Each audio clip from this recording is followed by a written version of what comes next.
Olá, saudações a todos. Eu sou o professor Lester e a nossa pergunta de hoje é: você sabe realmente como motivar e influenciar os seus colaboradores e o seu time? Pois é, essa é a nossa pergunta de hoje.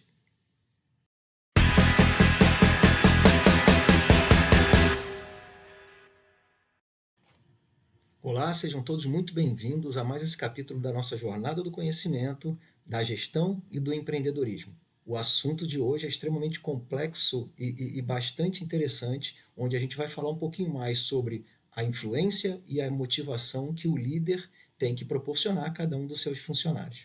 Vocês já pararam para pensar o que inspira cada um desses colaboradores que trabalham com a gente a se esforçar ao máximo, não só em proveito próprio, mas também com os objetivos sinérgicos da empresa?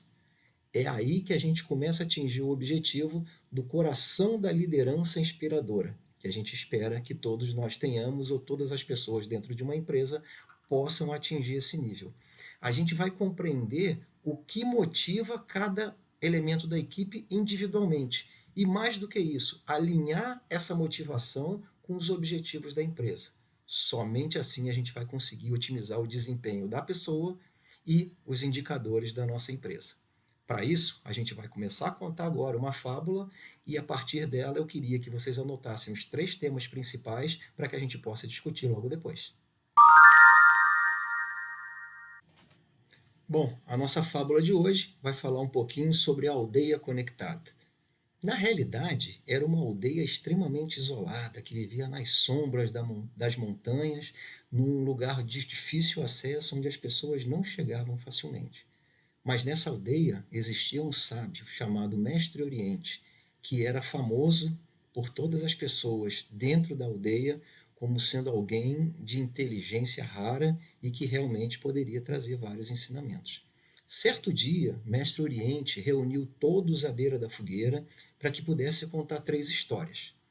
A primeira história, ele contou que num tempo longínquo daquela mesma aldeia, as coisas, as ações, elas se dividiam por medo e por manipulação. Nesse período era um período de trevas. As pessoas faziam as coisas por mera obrigação e sem pensar no bem maior da aldeia como um todo. A partir daí, ele contou uma segunda história, no qual foi um período próspero por um breve tempo, por um breve espaço de tempo, porque a motivação de cada uma das pessoas era financeira.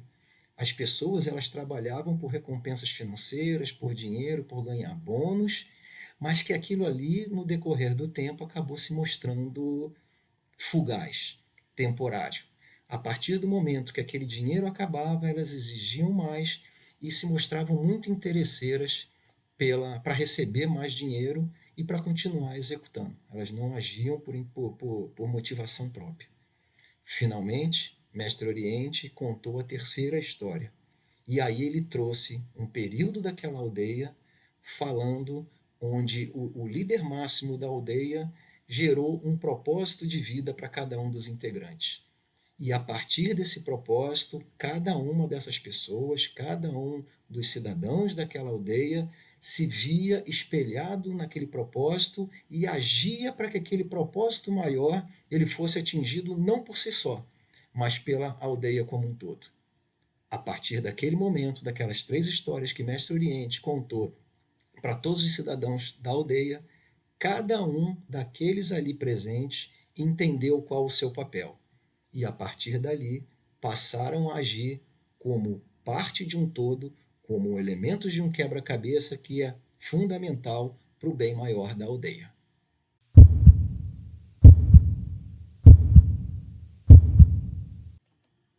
Então, vamos lá. Depois de toda essa história que eu contei, deu tempo, vocês tiveram como descobrir pelo menos os 3 pontos principais. Se descobriram algum adicional, lembre de comentar aqui embaixo. Mas o primeiro ponto para mim está muito claro. Medo e manipulação nunca levaram ninguém a fazer nada. Isso pode ser até pontual, pode fazer com que as pessoas trabalhem, mas trabalhar com medo, trabalhar sob manipulação, nunca foi um bom negócio.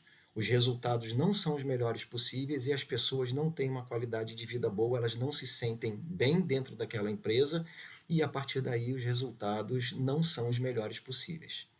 O segundo ponto, que temporariamente pode até ser bom, é que também auxílios financeiros ou incentivos monetários nem sempre resolvem o problema. Eles podem resolver o problema de forma pontual, de forma por um breve período de tempo, mas que de uma forma mais ampla, de uma forma mais extensa, eles não vão resolver. Porque assim que o dinheiro acaba, ou assim que aquele incentivo acaba, as pessoas que estão trabalhando baseadas naquele incentivo vão parar de trabalhar ou não vão mais desempenhar como elas desempenhavam antes. E o terceiro ponto que eu acho fundamental, aí sim, quando o líder consegue linkar os objetivos da empresa com um propósito que fale e que se conecte com cada um desses colaboradores, aí sim, esse propósito significativo vai mover e vai fazer com que cada um desses colaboradores atinja o seu máximo desempenho, consiga performar da melhor forma possível e a partir do momento que eles desempenham individualmente cada um dos seus papéis, a empresa vai ter um desempenho perfeito.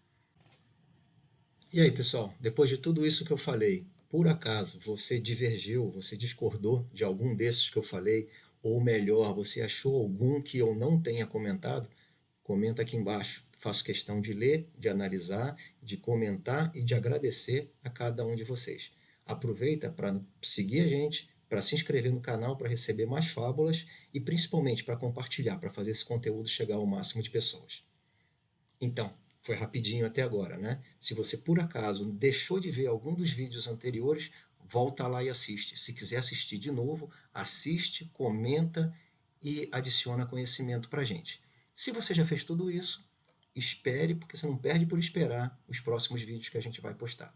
Obrigado por estar com a gente e obrigado por ajudar a construir esse conhecimento e fazer chegar ao número máximo de pessoas. Forte abraço, até a próxima.